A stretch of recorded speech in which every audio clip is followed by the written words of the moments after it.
I'm Megan, and in this segment we're going to talk a little bit about the different types of contracts that exist in Florida for purchasing a house. So there are two main contracts that you may use to put in a contract. The first is called a standard contract, or at least that's how it's referred to in the industry, and the other is an as-is contract. Now, what we're seeing right now in the industry is the as-is contract is used much more frequently than the standard contract. And it used to be, of course, that the standard contract was used more frequently. However, the reason for the change has been because of the structure of the agreements. In an as-is contract, a buyer puts in an offer and it is open essentially for the inspection period for the buyer to decide if they want to purchase the property.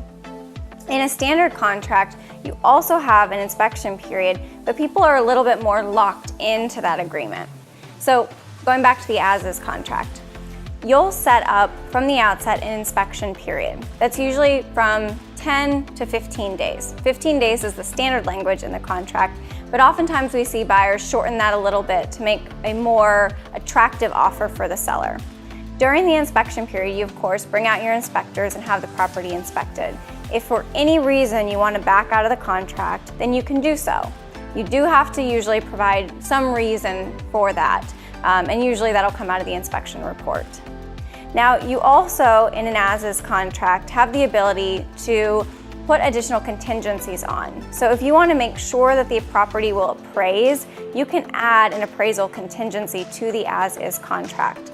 And an appraisal is usually done by a bank when you have financing, but if you're a cash buyer, sometimes you want to add in the appraisal contingency to make sure that the house does appraise. And if it doesn't, you have an option to back out.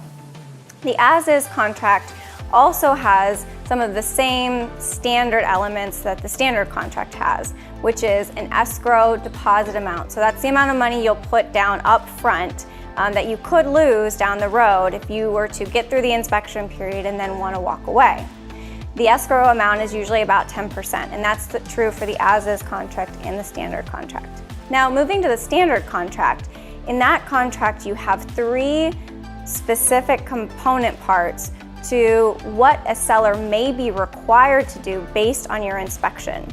In a standard contract, the seller may be required to make certain repairs for wood-destroying organisms, which in Florida are termites, for general items, and then also for permit issues. So you will actually identify up front in the contract how much money the seller may have to pay out of their pocket to fix any of the items that fall under those three categories. So with the as-is contract, you end up negotiating about those items. It's something that comes up during the inspection period, and you can use that as a way to maybe reduce the purchase price or get a credit towards fixing some of those items. Whereas in the standard contract, that amount of money is set in stone, and if any of those items come up, the seller has to do them up until that predetermined amount. So we often like using the as-is contract because it does allow for more negotiating through the process. But the standard contract can sometimes be a little bit stronger weapon for a buyer because you are locking the seller into certain aspects of it. Now, there's tons of other documents and lots to the contracts.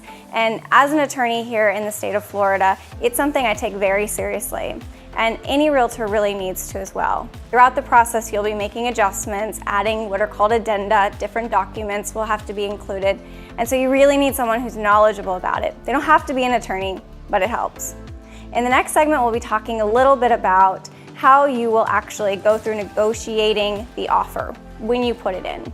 So hopefully, once you know a little bit more about the contracts, then you'll be able to choose which one you want to use and then start negotiating.